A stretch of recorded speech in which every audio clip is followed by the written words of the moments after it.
الحمدللہ وکفا وسلام علی عبادہ الذین اصطفى اما بعد فاعوذ باللہ من الشیطان الرجیم بسم اللہ الرحمن الرحیم لإیلاف قریش صدق اللہ العظیم۔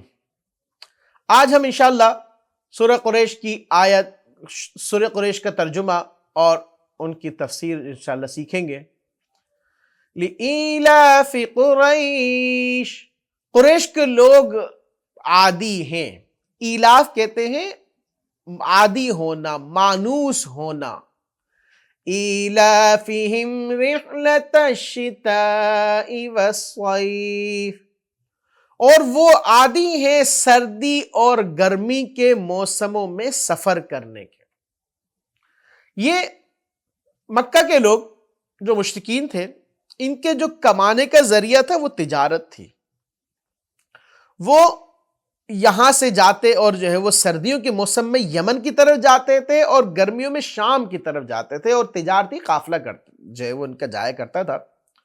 حضور صلی اللہ علیہ وسلم بھی جو ہے وہ تشریف لے کے گئے تھے حضرت خدیجہ رضی اللہ تعالی عنہا کا، حضرت خدیجہ رضی اللہ تعالی عنہا کا مال لے کر تشریف لے گئے تھے، اور وہاں پر جا کر آپ صلی اللہ علیہ وسلم نے بہت ہی زبردست تجارت کی تھی، جس کے نتیجے میں حضرت خدیجہ رضی اللہ تعالی عنہ نے یہ سوچا کہ مجھے ان سے شادی کر لینی چاہیے۔ اللہ اکبر، کیا زبردست عادتیں تھیں آپ صلی اللہ علیہ وسلم کے اندر۔ اللہ تعالیٰ مجھے اور آپ کو بھی وہ اپنانے والا بنائے۔ تو ان لوگوں کی یہ تھا کہ ایک قافلہ چلتا تھا اور سب مل کے جاتے تھے، سردیوں میں یمن کی طرف نکل جایا کرتے تھے، وہاں پر جو ہے وہ کما کر پھر واپس آتے تھے، گرمیوں میں نکل جاتے تھے شام کی طرف اور وہاں پر جا کر جو ہے وہ کمایا کرتے تھے۔ تو تجارت میں اللہ تعالیٰ نے بڑی برکت رکھی ہے، تو یہ تجارت کیا کرتے تھے اور پھر خوشحال زندگی تھی ان کی۔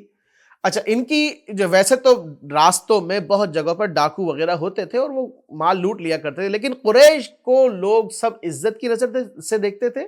کیوں؟ کیونکہ مکہ میں رہتے تھے اور یہ بیت اللہ کے خادم سمجھے جاتے تھے، بیت اللہ کو سنبھالنے والے سمجھے جاتے تھے۔ بیت اللہ میں ہر ایک آتا تھا حج کرنے کے لیے، اس وقت بھی آتا تھا، اب بھی جاتے ہیں لوگ، تو لہٰذا یہ ان کی مہمان نوازی کرتے تھے، تو لہٰذا یہ بھی جب کہیں جایا کرتے تھے تو ڈاکو وغیرہ ان کا مال نہیں چھینتے تھے، تو یہ بڑے آرام سے، سکون سے، راحت سے ادھر ادھر جایا کرتے تھے۔ یہ بڑی نعمت تھی اللہ کی طرف سے۔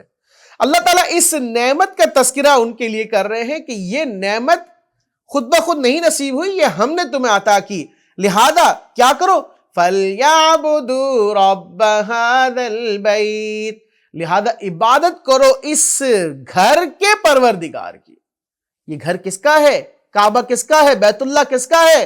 اللہ کا گھر ہے، تو لہذا عبادت کرو تو صرف اور صرف اسی اللہ کی عبادت کرو، کسی اور معبود کی عبادت نہ کرو۔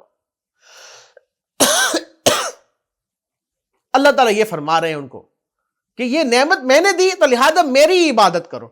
الذی اطعمہم من جوع، یہ وہی ذات ہے کہ جس نے تمہیں بھوک میں کھلایا، بھوک سے دور رکھا۔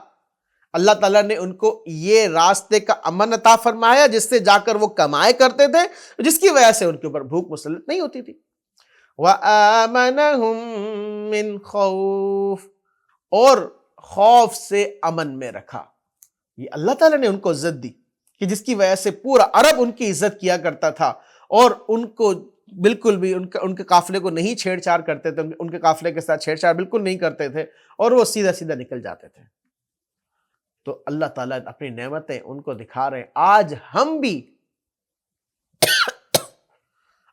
بھی اللہ کی نعمتوں کو یاد کر کے اور اللہ کی نعمتوں کو دیکھ کر اللہ تعالیٰ کے احکامات پر عمل کرنے والے بن جائیں، حضور صلی اللہ علیہ وسلم کے طریقوں پر عمل کرنے والے بن جائیں۔ اسی اللہ نے تو سب کچھ دیا، اسی اللہ نے یہ زندگی دی، اسی اللہ نے جو ہے وہ ہمیں یہ عزتیں دی، اسی اللہ نے تو ہمیں یہ مال دولت دیا، کھانا پینا اسی اللہ نے تو دیا۔ اتنی نعمتیں ہیں، اتنی نعمتیں ہیں کہ اگر ہم لکھنا چاہیں، شمار کرنا چاہیں تو قرآن نے کہا کہ شمار نہیں کر سکتے۔ اللہ اکبر کبیرہ۔ اللہ تعالی ہمیں عمل کرنے کی توفیق عطا فرمائے۔ وآخر دعوانا الحمدللہ رب العالمین۔